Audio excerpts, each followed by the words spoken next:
কি এটা? আর তুই বল।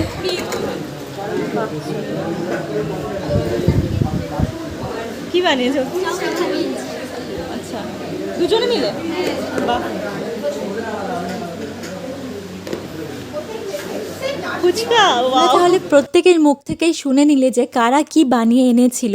অ্যান্ড তারপরে আমরা যারা দর্শক, মানে যারা কেউ একটাও কিছু কিনে খায়নি, তারা আমাদের টিমমেটদের পাশে বসেই তাদের সহযোগিতা করছিলাম, আরও উৎসাহিত করছিলাম।